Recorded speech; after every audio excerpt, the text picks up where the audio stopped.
নমস্কার বন্ধুরা, আশ্বাস কুকবুকে সবাইকে স্বাগত জানাই। আজকে আমি পুঁই শাকের সাথে শীতকালের কিছু সবজি মিশিয়ে একটা দারুণ সবজি রেসিপি বানিয়েছি, সেটা আজ আমি আপনাদের সাথে শেয়ার করব। এটা শীতকালে গরম গরম ভাতের সাথে এই রকম গরম গরম সবজি খেতে খুবই ভালো লাগে। আবার শীতকালে খিচুড়ির সাথেও কিন্তু এই রকম সবজি থাকলেও খিচুড়িটা খেতে খুবই ভালো লাগে। আর এইভাবে সবজিটা রান্না করলে খেতে খুবই ভালো লাগে, বাড়ির সবাই কিন্তু সবজি খেয়ে ফেলবে। ছোটরাও পছন্দ না করলেও কিন্তু এইভাবে মিশিয়ে ছোটদের দেবেন, ছোটরাও কিন্তু খেয়ে নেবে, এতটাই সুস্বাদু হয়। তাহলে আমি এই সবজিটা কিভাবে রান্না করলাম চলুন আপনাদের দেখাই।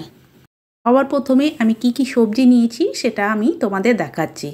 এখানে আমি নিয়েছি, দেখো, দুটো আলু নিয়েছি, কিছুটা মিষ্টি কুমড়ো নিয়েছি, আর একটু বেগুন নিয়েছি, কিছুটা শিম, একটু গাজর আর একটু বাঁধাকপিও কুচি করে কেটে নিয়েছি। আর এই যে অল্প একটু পুঁই শাক নিয়েছি। এই যে পুঁই শাকের সবে মাত্র ফুল হয়েছে, এই রকম পুঁই শাকগুলো খেতে খুবই ভালো লাগে। আর এগুলো কেটে আমি ভালো করে ধুয়ে নিয়েছি। এবার আমি রান্না করব, তার জন্য গ্যাসের ওপরে একটা কড়াই বসিয়ে দিলাম। কড়াই বসিয়ে দিয়ে তার মধ্যে কিছুটা সর্ষের তেল দিলাম। সর্ষের তেল দিয়ে খুন্তি দিয়ে এইভাবে ঘুরিয়ে দিয়ে এবার তেলটা গরম হতে দিচ্ছি। দেখো তেলটা গরম হয়ে গেছে। এবার আমি ওর মধ্যে একটা শুকনো লঙ্কা, একটা তেজপাতা আর 1 চামচ দিলাম 5 ফোড়ন। এবার সবার প্রথমে আমি ওর মধ্যে আলু আর মিষ্টি কুমড়োটা তেলের মধ্যে দিয়ে দিচ্ছি। আলু আর মিষ্টি কুমড়োটা তেলে দেওয়ার পর কিছুক্ষণ নাড়াচাড়া করে ভেজে নেব। এইভাবে করলে সবজির টেস্টটা কিন্তু খুব ভালো হবে। একসাথে প্রথমে সব সবজি আমি দিচ্ছি না, প্রথমে আলু আর মিষ্টি কুমড়োটা দিলাম, দিয়ে ভালো করে আলু আর মিষ্টি কুমড়োটা কিছুক্ষণ নাড়াচাড়া করে ভেজে নিচ্ছি। দেখো মিনিট 2 সময় নিয়ে আমি নাড়াচাড়া করে মিষ্টি কুমড়ো আর আলুটা ভেজে নিলাম। এবার ওর মধ্যে আমি যে বাকি সবজিগুলো আছে, বেগুন, শিম, গাজর, তারপরে বাঁধাকপি, সেগুলো দিয়ে দিচ্ছি। আর পুঁই শাকটা পরে দেব। আগে এই সবজিগুলো দিয়ে আবার কিছুক্ষণ নাড়াচাড়া করে ভেজে নিচ্ছি। আর এই সময় গ্যাসের হিটটা মিডিয়ামে রেখে সবজিগুলোকে আমি ভেজে নিচ্ছি। হাই হিটে ভাজবে না, তাহলে সবজিগুলো তাড়াতাড়ি পুড়ে যাবে, ভালো মতো ভাজা হবে না। তাই মিডিয়ামে হিটে রেখেই সবজিগুলোকে ভালো করে ভেজে নিতে হবে। আর যেসব বন্ধুরা আমার এই ভিডিও দেখছো, যদি নতুন হয়ে থাকো চ্যানেলটিকে সাবস্ক্রাইব করার অনুরোধ রইল। ভালো লেগে থাকলে একটা লাইক, বন্ধু আর ফ্যামিলির সাথে শেয়ার করে দেবে।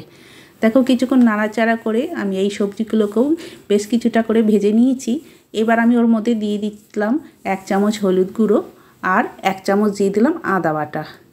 এইবার হলুদ গুঁড়ো আদা বাটা দেওয়ার পর সবজির সাথে আবার নাড়াচাড়া করে আবার কিছুক্ষণ ভেজে নিচ্ছি, মানে আদার কাঁচা গন্ধটা চলে যাওয়া পর্যন্ত এইভাবে নাড়াচাড়া করে ভেজে নিতে হবে। আর এই আদাটা দেওয়ার জন্য সবজির টেস্টটা কিন্তু খুব সুন্দর হবে। আর এতে আমি আর কোনো মশলা অ্যাড করব না, এই আদা বাটা দিয়েই আমি মশলাটাকে ভালো করে ভেজে নিচ্ছি। একদম সহজ সরল, কোনো মশলা না, শুধু 5 ফোড়ন আর আদা বাটা দিয়েই কিন্তু সবজিটা রান্না করছি, দেখতেই পাচ্ছ। দেখো কিছুক্ষণ নাড়াচাড়া করার পর এইবার যে পুঁই শাকটা ছিল সেই পুঁই শাকটা দিয়ে দিলাম। এইবার আমি লবণ দিয়ে দিলাম ওর মধ্যে স্বাদ মতো। আগে কিন্তু লবণ দিইনি, এই সময় আমি লবণ দিলাম, তাহলে পুঁই শাকটা খুব তাড়াতাড়ি কি সুন্দর নরম হয়ে এইভাবে সবজির সাথে ভাজতে সুবিধা হবে, তার জন্য এই সময় আমি লবণ দিলাম। দেখো লবণ দেওয়ার সাথে সাথেই পুঁই শাকটা কি সুন্দর নরম হয়ে অনেকটাই কমে গেল। এবার সবজির সাথে ভালো করে নাড়াচাড়া করতে সুবিধে হচ্ছে। এবার সমস্ত সবজিগুলো আরও কিছুক্ষণ নাড়াচাড়া করে ভালো করে আমি ভেজে নিচ্ছি।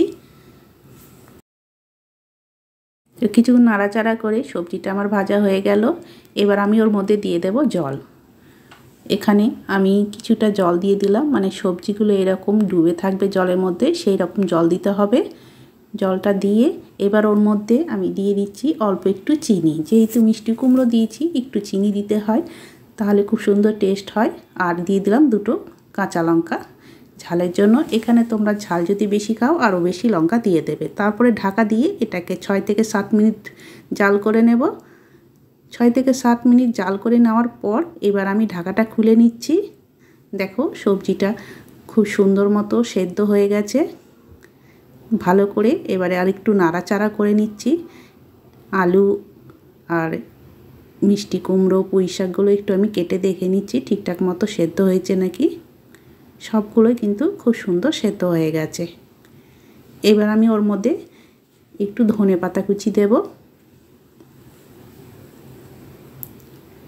দিয়ে দিলাম কিছুটা ধনেপাতা কুচি। ধনেপাতা দেওয়ার পর সবজির সাথে আবার একটু নাড়াচাড়া করে ভালো করে ধনেপাতাটা মিশিয়ে নিলেই আমাদের পুরো মিক্স সবজি রেডি। দেখো আমি কিছুক্ষণ নাড়াচাড়া করে এবার গ্যাসটাকে অফ করে দিলাম। গরম গরম সার্ভ করব। এবার গরম গরম সার্ভ করার জন্য আমি সবজিটা একটা বাটির মধ্যে নিয়ে নিচ্ছি। তাহলে বন্ধুরা দেখতেই পেলে কত সহজভাবেই একদম 5 ফোড়ন আর আদা দিয়েই দারুণ স্বাদের একটা মিক্স সবজি রান্না হয়ে গেল। এটা তোমরা এইভাবে রান্না করে খেয়ে দেখতে পারো, খুব সুন্দর হয় টেস্ট। আর কোনো তো আর তাছাড়া বেশি মশলাও না। আর রেগুলার ভাতের সাথে অথবা শীতকালে খিচুড়ির সাথেও এইভাবে রান্না করে খেয়ে দেখতে পারো।